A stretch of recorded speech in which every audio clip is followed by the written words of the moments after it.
Internet है, और internet का मतलब internet is a network of networks. Internet क्या है? एक नेटवर्क है ऑफ नेटवर्क्स, यानी कि इंटरनेट एक नेटवर्क ऑफ नेटवर्क्स है। मतलब ये पूरी दुनिया को एक दूसरे से कनेक्ट करता है, पीपल टू पीपल, और दरअसल देखा जाए तो मोबाइल टू मोबाइल, समझ रहे? मतलब किसी भी डिवाइस को, और जो भी डिवाइस इंटरनेट से कनेक्ट होती है उसको हम क्या कहते हैं? नोड। मतलब जैसे एक मान लीजिए डिवाइस है वो इंटरनेट के साथ अगर कनेक्ट है तो उसको हम क्या कहेंगे? नोड कहेंगे। कि कितनी नोड है अटैच है? नोड्स, नोड नहीं, नोड, NODE। तो नोड जो है इंटरनेट से कनेक्ट हुई जितनी डिवाइसें होती है उनको कहते हैं। जो भी डिवाइस इंटरनेट से कनेक्ट होती है उसका एक होता है अपना IP एड्रेस, समझ रहे हो? हर डिवाइस का एक IP एड्रेस होता है, यानी कि जो भी डिवाइस इंटरनेट से कनेक्ट है, एक नेटवर्क से कनेक्ट है, उसका क्या होता है? एक IP एड्रेस होता है। देखो नेटवर्क और नेटवर्क कहते हैं, ठीक है? इंटरनेट क्या है? नेटवर्क का नेटवर्क है। मतलब बात समझो, जैसे स्कूल है, ठीक है, इसका नेटवर्क, दूसरा स्कूल इसका नेटवर्क, तीसरी यूनिवर्सिटी उसका नेटवर्क, पूरी दुनिया में बहुत सारे नेटवर्क है, और उनको एक दूसरे में जो मिला के काम करे वही इंटरनेट। मतलब इंटरनेट क्या करता है? नेटवर्क को जोड़ने का काम करता है, कई सारे नेटवर्क को जोड़ने का काम करता है, और जो इसके साथ डिवाइस कनेक्ट होती है उसका एक अपना IP एड्रेस होता है, जिसके ही आधार पे आपको ट्रैक किया जाता है, समझे? आज आप ये मान के चलिए, आप कोई भी व्यक्ति हो, अगर उसको ट्रैक करने का तरीका क्या है कि उसका जो फोन है ना वो खतरा है, समझ रहे? जैसे मान लो तो बड़े ओवर स्मार्ट निकले, तुम जो है मान लो जो है दुनिया किसी भी कोने में छिप जाओ, पकड़ लिए जाओगे अगर जो है तुम्हारे पास फोन है। इसलिए दुनिया के जो बेहतरीन पर्सनैलिटी के जो लोग होते हैं, जासूस टाइप के, वो जो है अपने साथ कीपैड रखते हैं, समझे? वो भी जो है मतलब ऐसा नहीं करे कि कीपैड बहुत सिक्योर है, वो भी तो ट्रैकेबल है। मतलब हम ये नहीं कह रहे कीपैड ट्रैक नहीं होता, कीपैड तो ट्रैक होता है, समझ रहे? मतलब हर फोन ट्रैक होता है, कीपैड में बस ये है कि थोड़ी सी जो तुम्हारी आवाज सुनने का काम, ये सब नहीं हो पाएगा उसमें, क्योंकि उतना स्मार्ट होता ही नहीं है जितना तुम्हारा स्मार्टफोन होता है। तो कहना मैं ये चाहता हूं कि दरअसल आपको जो है अपने पास, अगर आपको ट्रैक होने से बचना है तो आपको अपना फोन ही नहीं रखना है, समझे? फोन आपके पास है, इसका मतलब आप हमेशा किसी ना किसी, कोई जो है खुदा देख रहा है आपको कि आप कहां पे हो, कितने टाइम, कितना समय कहां पे बिताया, किस जगह पे बिताया, कितने टाइम कहां जाते हो, कितना टाइम उठते हो, कितना टाइम सोते हो, सब उसे पता है, एवरीथिंग उसके पास। बल्कि आपसे ज्यादा डाटा है, क्योंकि वो तो डेली मॉनिटर कर रहा है डेटा साइंस की मदद से। और अपने ऊपर अपराध नहीं करते, आपको भी कोई खुदा देख रहा होगा, आप क्या करते हो? हाँ, और क्या, खुदा तो सब किसी को देखता है। मतलब नजर में हो, मतलब कि आप बड़े दिमागदार हो, तो लोग आपके दिमाग का अंदर रिसर्च क्रेडिट लगा के बैठे हो, सर्दी का दिमाग से आप अंदर निकाल। नहीं ऐसा नहीं है, ठीक है? मतलब देखो ट्रैकिंग तो देखो सबकी हो सकती है, ठीक? जैसे मैंने आपको बताया था एक पेगासस नाम का वायरस आया था, जो है किसी भी व्यक्ति की जो है ट्रैक कर लेता था। सिंपल सा होता क्या था, आपके व्हाट्सएप पे कॉल जाती थी, आपको उसको अटेंड नहीं करना है, और जैसे आपने अटेंड नहीं किया और आपका फोन हैक हो जाता था। मतलब इसके आगे हमें कार्रवाई नहीं पता है, जो हमने पढ़ा है उसका हम बता रहे हैं नाम। और इससे जो है किसी भी व्यक्ति को ट्रैक, मतलब उसकी किसी भी सब चीजें, मतलब पूरा फोन उसका जो है कंट्रोल में आ जाता है। सोचिए, आदमी कहता है कि ऐसे फोन हैक होगा, कोई कहता है ऐसे फोन हैक होगा, और बोलो वहां पे सिर्फ एक आपकी कॉल से आपका फोन कंट्रोल में आ जाता है, समझ रहे हो? कितना मतलब तो भी हो जाएगा। और दूसरी चीज की मतलब ये इसने तोड़ निकाला कैसे होगा, क्योंकि जो है जो गूगल है वो आपको पता ही है कि इजराइल के जो व्यक्ति हैं उन्हीं का है, समझे? वो कौन है, देने क्या उसका नाम, लैरी एरी करके है, और वो जो है इजराइल का है। और जो ये गूगल है इजराइल के व्यक्ति का, और गूगल जो ये ऑपरेटिंग सिस्टम आपके फोन में पड़ता है, एंड्रॉइड पड़ता है, तो जो बनाना जानता है वो बिगाड़ना जानता है, यानी कि उसी के पास फार्मूला है। और इसीलिए ये सॉफ्टवेयर जो बेचा गया वो पेगासस जो है इजराइल का सॉफ्टवेयर था, जिसमें राहुल गांधी जी ने मोदी जी के खिलाफ केस भी कोर्ट में किया था कि इन्होंने हमारा फोन ट्रैक किया है, और फोन को जो है इन्होंने हमारे पेगासस यूज किया है। फिलहाल बाद में जो है मोदी जी बाइज्जत बरी हो गए कि ऐसा कुछ नहीं किया है, समझे? क्योंकि इसका जो है सबूत कहां से कैसे लाओगे, तुम्हारे कहने मात्र से क्या हो जाता है, समझे? हालांकि इसके लिए फॉरेंसिक एक्सपर्ट की टीम होती है जो इसी प्रकार के, जैसे मैं आपको बताऊं एक इंटरेस्टिंग चीज, जैसे आप नहीं करते हो कि कॉल किसी की रिकॉर्ड कर ली, समझे, या किसी का कुछ भी रिकॉर्ड कर लेना, ये दरअसल एक प्रकार का क्राइम है जो आप करते हो, समझ रहे हो?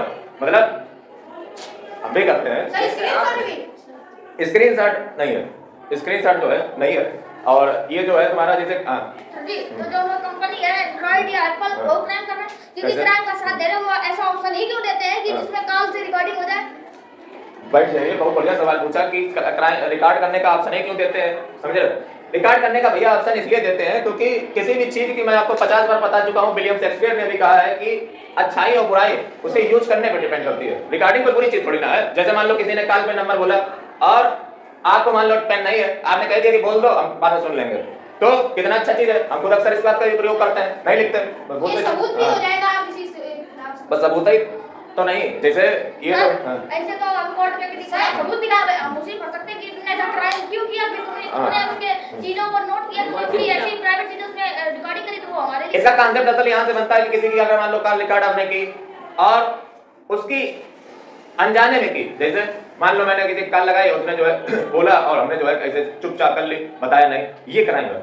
बता के करो कोई क्राइम नहीं हाँ, तो है। वही तो सर कि आप किसी केस लड़ रहे हैं, उसने हाँ। आपसे कुछ उल्टी सीधी बात की, हाँ। आपने कॉल रिकॉर्ड कर ली, हाँ। तो आपने थोड़ा इसको बताया था कि आपके लिए भी क्राइम नहीं, लेकिन ये तो आप भी फंस जाओगे, आप भी फंस सकते हैं। ऐसा एक केस जो है गया था सुप्रीम कोर्ट में, हालांकि उसका जजमेंट अभी तक नहीं आया है, और वो केस हम बता नहीं सकते हैं, ठीक है। उसमें ए पर्सन ने बी पर्सन की कॉल रिकॉर्डिंग की, और इसलिए कि वो एक क्राइम था, और उसमें साफ साफ दिख रहा है कि उस पर्सन ने जो है वो क्राइम किया, और वो जो है कॉल पे सही से एकदम सही से बोल भी रहा है।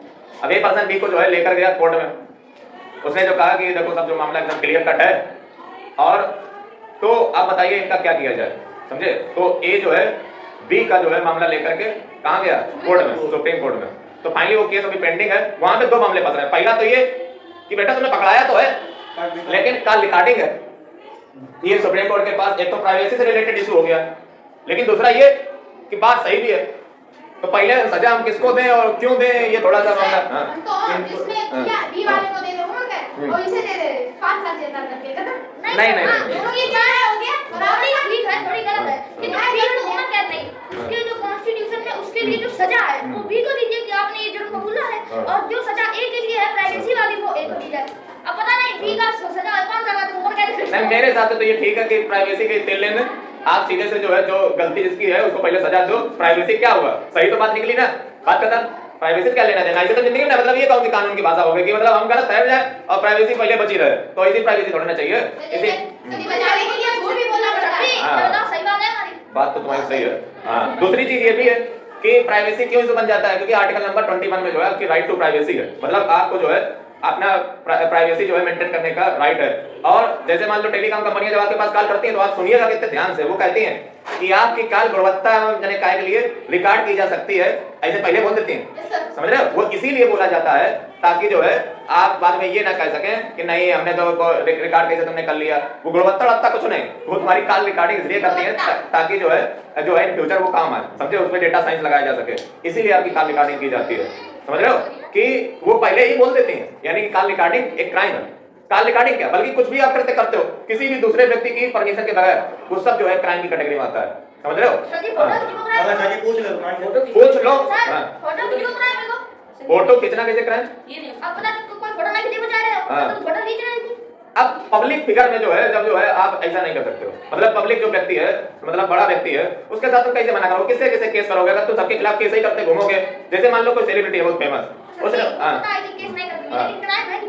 क्राइम है, मतलब आप किसी के बिना मर्जी के कैसे, जैसे मान लो कुछ लोग जो है जैसे आज तक देखा होगा तो ब्लॉग अलग 2-4 लोग छपरी, मतलब हो सकता है हम भी भविष्य बना तो ये जो है जैसे लोग बनाते हैं तो वो नहीं सोचते, मतलब ऐसे कहीं पे भी घुस जाते जाकर के। सबसे पहले आपको जरूरी है कि आप पहले परमिशन लें, तत्पश्चात ही जो है आप रिकॉर्ड करें, अदरवाइज जो है ये एक प्रकार का क्राइम है, समझे। हां हमने एक बार मेरे को फोन लगाया, वो आज दूसरे दिन हमें फोन करता भाई का मेडिसिन लो सेम हर 2 दिन में सर जी ने सर बायूस वाले तो बड़े मुख्य हुए उनको गूगल पे सर्च किया में एलएन सर हमसे कहा कि बड़ा टेस्ट लेके आएंगे तो शेयर कर दो, हमने कहा आपने सेंटर में मत याद सर मैं बायूस वाले ने हमने गूगल पे सर्च किया, उसमें बायूस की वेबसाइट खुली तो उसमें हाय देयर करके आ रहा कोई सर, हमने उसको क्लिक कर दिया, उससे पूछा तो वो रोज मैसेज कर रहा कि भाई ये कब कर रहे हो, कब कर रहे हो, मैसेज पे मैसेज कर रहे हैं। और दूसरी चीज ये भी है, ये ऑफर कोई भी ऑफर है ना, ये ऑफर है स्पीच की ऐसे एक बार जो है महाराष्ट्र में कोई व्यक्ति थे फेमस, उनकी हो गई डेथ, ठीक है, और उसमें किसी ने शोक संवेदना व्यक्त की होगी फेसबुक पे, उसमें से लड़की ने कर क्या दिया कि उसमें बस उसको लाइक कर दिया, पोस्ट को रिएक्शन उसके प्रति दे दिया, उसके मतलब इतना ऐसे करने के लिए महाराष्ट्र पुलिस ने उसको गिरफ्तार कर लिया और उसको जो है जेल में बंद कर दिया। फाइनली मामला जो है सुप्रीम कोर्ट गया और उसका जो वकील था, जो कि नए बड़े बच्चे होते हैं तो उन्हें ज्यादा मची रहती कि भैया पहला तो केस मिले, कम से कम कुछ तो करें। और फाइनली मामला सुप्रीम, ये वायलेशन था आईटी एक्ट 69 क्लास ए का, तो उसको जो है सुप्रीम कोर्ट ने अनकॉन्स्टिट्यूशनल डिक्लेयर कर दिया कि आपने गलत तरीके से जो है उसकी गिरफ्तारी की है, मतलब किसी का सिर्फ सर क्या आईटी एक्ट 69 ए साल, तो इसका जो है उसने वायलेशन किया था। मतलब आप किसी को सिर्फ इस बिहाफ पे अरेस्ट कर ले रहे हो कि जस्ट उसने रिएक्शन दे दी, ये तो किसी की भी प्रतिक्रिया हो सकती है, हर व्यक्ति को अपने थॉट ऑफ एक्सप्रेशन, ये तो है क्या, यही तो दिया गया आर्टिकल नंबर 19 में, समझे। तो ये चीज है, मतलब आप जो है किसी भी व्यक्ति को उससे बोलने के अधिकार को नहीं छीन सकते हो, समझे। जैसे हमारे जो है आर्टिकल नंबर 19 में क्या दे रखे हैं, सारे जो है हमें राइट्स दे रखे हैं। जैसे जब देश आजाद हुआ था ना, तो सबसे पहले जो ये नहीं न्यूज अखबार वाले थे, तो सरकार उस समय काफी वैसी चलती थी, तो उसने जो है न्यूज वाले दो चार को पकड़ के बंद कर दिया, समझे, कि ये तो हमारे खिलाफ कैसे छाप सकते हो, ऐसा कैसे छाप सकते हो, ये तुम्हें आजादी नहीं है, तुम ऐसा नहीं कर सकते, वैसा नहीं कर सकते। सुप्रीम कोर्ट ने बुलाया, समझे, 1951 में आजाद हुआ है भारत, और कहा कि भैया इनकी जो आजादी है ना प्रेस की, अच्छा ये देख लीजिए, जो प्रेस होती है ना वो नहीं, छपाई नहीं, मतलब जो अखबार निकालने वाले, न्यूज पेपर, हाँ, पत्रकार, तो संवाददाता, जर्नलिस्ट, तो इनको जो है बुलाया सुप्रीम कोर्ट ने, और एकदम जो है कहा सरकार से कि आप इस प्रकार से जो है इनकी जो अभिव्यक्ति की स्वतंत्रता है, ये उनको अलग से नहीं मिलती है पत्रकारों को, ये मिलती है कहां से, आर्टिकल 19 से। नहीं, ऐसा भी नहीं, सब तरीके से आप सुनो। अब आर्टिकल नंबर 19 तो सरकार के लिए ग्रहण हो गया कि इसमें तो हर प्रकार की आजादी इनके प्राप्त होगी, सुप्रीम कोर्ट ने भी ऐसा बोल दिया। अल्टीमेटली फिर क्या हुआ, सरकार जो है ने लगा दी 8 रीजनेबल रिस्ट्रिक्शंस, समझे, कानून बना करके। इसलिए आपको पता होना चाहिए कि हमारे आर्टिकल नंबर 19 जहां पे हमें 6 प्रकार की स्वतंत्रता पहले देता था, वही जो है 6 प्रकार की स्वतंत्रता के बारे में था, वहीं पे जो है अब 8 प्रकार की रीजनेबल रिस्ट्रिक्शन भी उसमें है, जिनको आपको जरूर पढ़ना चाहिए, समझे। यानी कि आपके fundamental rights are not absolute, समझे, वो एब्सोल्यूट नहीं है, यानी कि खुली ताकत तुम्हें नहीं दे रखी है, उसमें 8 रीजनेबल रिस्ट्रिक्शन भी है, समझे, उनको भी पढ़ना चाहिए। जैसे क्वेश्चन आपके में आ जाए कि 8 रीजनेबल रिस्ट्रिक्शन जो है वो पहले से ही संविधान में थी, नहीं, ये बाद में डाली गई, समझे। 1951 के बाद जब सुप्रीम कोर्ट ने कह दिया कि नहीं इनकी स्वतंत्रता, तो पार्लियामेंट को लगा ये 1947 एक बेंचमार्क है, इससे पहले वाले जो भी थे ये सब डेवलपमेंट थे, और इसके बाद में क्या हुआ, इवोल्यूशन। ये बात आपको पता होनी चाहिए, समझे। तो इससे पहले वाले सारे डेवलपमेंट में आते हैं और इसके बाद वाले सब इवोल्यूशन में आते हैं। दोनों का हिंदी अगर अर्थ आप तलाशने निकलोगे तो दोनों का मतलब विकास ही होता है, लेकिन फर्क है दोनों में, समझे। 1947 पहले सब डेवलपमेंट, और उसके बाद जो कॉन्स्टिट्यूशन का विस्तार हुआ, जो अमेंडमेंट हुए, संशोधन हुए, वो सब इवोल्यूशन में आते हैं। 1947 में वो गवर्नमेंट ऑफ इंडिया एक्ट कराता है। 1947 में क्या, 1947 इंडियन इंडिपेंडेंस एक्ट, 1947, समझे। यानी कि जो है आजादी के बाद जो भी हुआ वो सब जो है इवोल्यूशन था, और उससे पहले डेवलपमेंट था।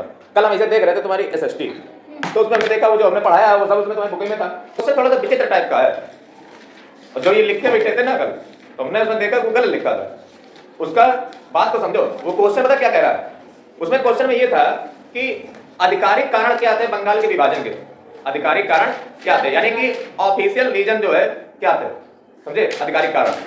अब इसमें जो क्वेश्चन है उसको आपको ये समझना चाहिए कि अंग्रेजों ने जो है अपने क्या कारण बताया बंगाल के विभाजन को सही ठहराने के लिए।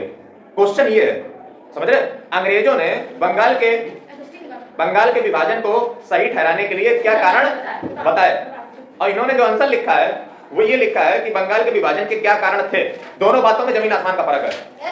जब अंग्रेजों ने जब कारण पूछे गए तो ये तो लोगों के द्वारा आंसर इसका जाएगा, और जब ऑफिशियल उसमें शब्द लग गया इसका मतलब अंग्रेजों का जो जस्टिफिकेशन है, अंग्रेजों का जस्टिफिकेशन क्या है कि एडमिनिस्ट्रेशन के लिए, दरअसल सच्चाई क्या है कि वो दरअसल बंटवारा करना चाहते थे, तो उसको गलत समझा गया कि उसमें जो कारण है। इसका सही आंसर होगा, हम तुम्हें बताते हैं, इसका सही आंसर है Lord Curzon argued Bengal was a very large province with a population of 8 crore and an area of about 2 lakh square miles. It was very difficult to administer such a province by a single provincial government. So Lord Curzon partitioned Bengal on 1905. तो ये हमने लगाया था, लेकिन पता नहीं क्यों लगाया। नहीं, हमने इनका कल खत्म हुआ है, यहाँ से ये लगाया था, ये सबको बुक दी थी संडे नहीं लगाया। इनके पास अकल है, इसलिए जो है इन्होंने सही लगाया था, इसलिए हम तुम्हारी तारीफ करते हैं। 2 डंडे हमने वापस ले लिए, फैक्टर पाए जाते हैं। जैसे अभी हाल ही में रिपोर्ट पढ़ रहा था कि 2050 तक, समझे, बहुत ज्यादा, जैसे इस समय आप देख रहे हो इंडिया में जो है, इंडिया में क्या ऑल ओवर द वर्ल्ड जो केसेस हैं वो बढ़ रहे हैं। ये जो नहीं माइक्रो, मतलब जैसे एंटीबैक्टीरियल दवा लोग खा लेते हैं, जब पाया एक एंटीबैक्टीरियल दवा खा ली, धीरे धीरे क्या होता है, जैसे दवाई आपको खा जाएगी, खा जाती है, धीरे धीरे क्या होता है कि वो दवा जो है, लोग नहीं कहते कि दवा खा रहे हैं असर नहीं हो रही है। असर क्यों नहीं हो रही है? तुमने जानबूझ के हैबिट डलवा दी। इसीलिए अपने शरीर को आदत डलवाइए कि ज्यादा दवा ना फांको। हाँ, तो इसका मतलब ये हुआ जा करके कि जैसे मान लीजिए आप जरा सा कुछ भी हुआ तुरंत एक दवा खा ली, तो डंडा मार दिया। तुरंत तुम मुंह बंद करके बैठो तो दो और बढ़ जाएंगे अभी। हाँ, तो दिमाग इसमें है। तो तुमने जो है जैसे मान लो दवा जो कुछ भी हुआ जरा सा भी कुछ हुआ तो तुमने 2 दवा खा ली, या मान लो 3 खा ली, 4 खा ली, 5 खा ली, 10 खा ली, पूरा पत्ते ही खा गए। फिर आपके शरीर को पड़ गई उसकी आदत या कह लो लत, समझे? जैसे कुछ लोग जो है जानबूझकर फांक लेते हैं कि चलो, जैसे मान लो जरा सा भी दर्द हुआ एक दवा खा ली। हाँ, जैसे जैसे मूड दर्द हुआ दवा एक दवा खा ले।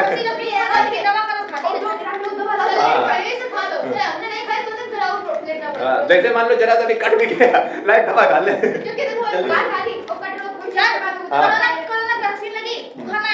दवा खा ले।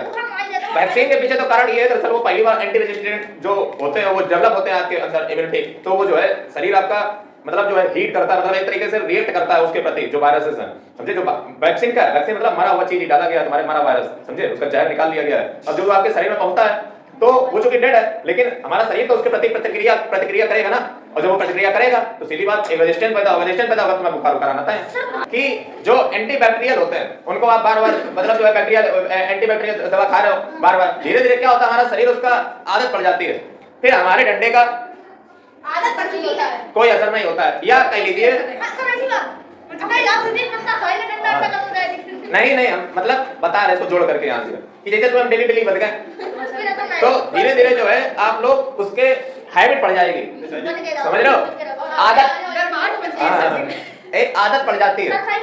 फिर क्या तुम सुबह ही मांगने लगो कि आज मिले नहीं सुबह, समझ रहे? सुना लग रहा है सुबह। हाँ, इसीलिए जो है ये रिपोर्ट में ये निकला है कि दरअसल ये दवाएं जो आप खाते हैं एंटीबैक्टीरियल, इनका इफेक्ट लोगों पे होना कम हो गया है और इससे जो है नई प्रकार की जो है बीमारियां जन्म ले रही हैं। इसलिए जो है फालतू में जो भी आस पड़ोस में आपके दवाएं खाते हो वो जो है दवाएं ना खाएं, अदरवाइज जो है एक दिन शरीर तुम्हारा जो है फिर कोई उसका असर होएगा नहीं दवा का तुम्हारे ऊपर।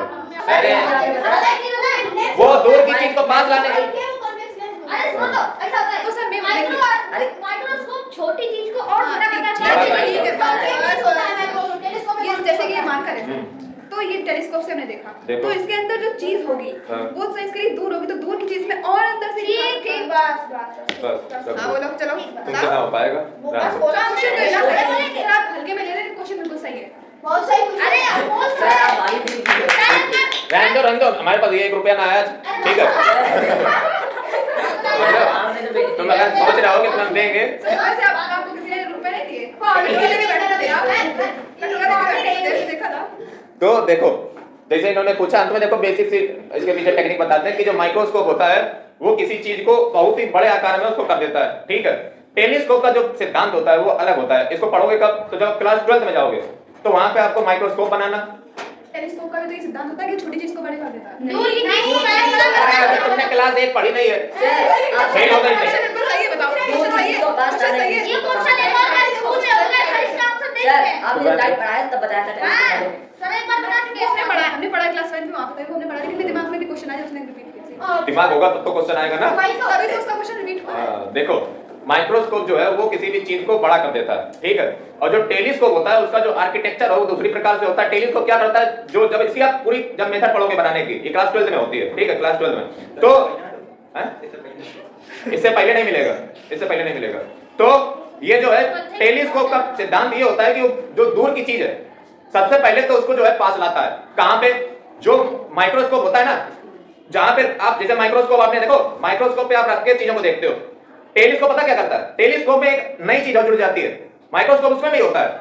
वो करता पता क्या है? जो दूर का ऑब्जेक्ट है उसकी इमेज को उस माइक्रोस्कोप के जहां पे रख के देखा जाता है ना वहां पे बना देता है, और जब वहां पे वो चीज बन जाती है तो फिर उस माइक्रोस्कोप जो है उसको बड़ा कर देता है। क्वेश्चन सर, अगर जैसे कि टेलीस्कोप है, हमने इसको यहाँ पे रख के देखा तो हमको क्या दिखेगा यहाँ पे? क्या दिखेगा? अरे टेलीस्कोप दूर की ऑब्जेक्ट के लिए है। सर ये सोचे कि हाथी जो चींटी का काम करो, चींटी हाथी का। हाँ तुम एकदम सही लॉजिक बोले। जाको कान ताई को साजे, दूजा करे तो डंडा बाजे।